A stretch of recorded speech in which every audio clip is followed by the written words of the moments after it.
দেখে থাকবেন যে আজকেও প্রধান নির্বাচন কমিশনার তার জায়গা থেকে একটা মন্তব্য করেছেন যে শাপলা কেন এনসিপিকে দেওয়া হবে না এই ব্যাখ্যা তিনি দিবেন না। আসলে তাদের কাছে কোনো ব্যাখ্যা নাই, তাদের কাছে কোনো আইনগত যৌক্তিক কোনো উত্তর নাই। আমরা মনে করি তারা কোনো ব্যক্তি, গোষ্ঠী, দল, এজেন্সি, প্রতিষ্ঠানের প্রভাবে প্রভাবিত হয়ে কিংবা ভয়ে ভীত হয়ে এনসিপিকে শাপলা দিচ্ছেন না। আমরা সকল আইনগত প্রক্রিয়া চেক করেছি, সেটা চেক করে আমরা শাপলা মার্কা চেয়েছি। আমরা আমাদের জায়গা থেকে মনে করি যে একটা অভ্যুত্থানের পরে এরকম একটা স্বাধীন প্রতিষ্ঠান তাদের জায়গা থেকে কারো সাথে কোনো অন্যায় করবেন না এবং আইনের বাইরে যাবেন না। তারা যদি এটা করেন তাহলে তাদের অধীনে যারা একটা স্বচ্ছ নির্বাচন প্রত্যাশা করে তারা একটা স্বচ্ছ নির্বাচনের আস্থা পাবে না এবং তারা তাদের সেই গ্রহণযোগ্যতা এখনই হারাবে।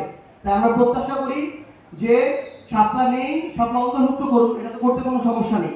তাদের জায়গা থেকে তারা এটা চাইলেই করতে পারে এবং আমরা যখন এই আবেদনটা দিয়েছিলাম তখন করলেই তো হয়ে যেত, তখন করেনি কেন? এই করার দায়িত্বটা আমাদের না, এই করার দায়িত্ব নির্বাচন কমিশনের। আমরা স্পষ্ট করে আমাদের জায়গা থেকে বলেছি, শেষবারের মতো বলছি, শাপলা কোনো জাতীয় প্রতীক না, জাতীয় প্রতীকের একটা পার্ট। জাতীয় প্রতীকের পার্ট ধানের শীষ বা ধানের ছোড়া, তারা, এগুলো অন্যান্য রাজনৈতিক দলের মার্কা আছে। শাপলা একটা জাতীয় ফুল, কিন্তু জাতীয় ফল কাঁঠাল একটা রাজনৈতিক দলের মার্কা আছে। আমরা সকল আইনগত প্রক্রিয়া চেক করে এটা চেয়েছি।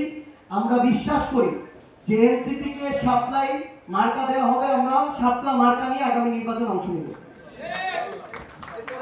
যদি প্রতীক বরাদ্দে কোনো কি হয়, ওনারা তো আজকে বলছে যে এটা দেওয়ার সুযোগ নাই, নির্বাচনের একজন কমিশনার আজকে বলছে যে শাপলা দেওয়ার কোনো সুযোগ নাই, সেক্ষেত্রে আপনারা কি ভাববেন? আমরা তো প্রথমেই বলছি যে ওনারা বলছে যে কেন দিবে না, এটার ব্যাখ্যা ওনারা দিবে না, কারণ ব্যাখ্যা ওনাদের কাছে নাই। আমরা মনে করি যেটা আমরা আইনগতভাবে যৌক্তিকভাবে পাই সেটা যদি আমাদের দেয়া না হয়, যে কোনো অন্যায়ের বিরুদ্ধে রাজপথই সমাধান, আমরা রাজপথের সমাধান খুঁজে নেব।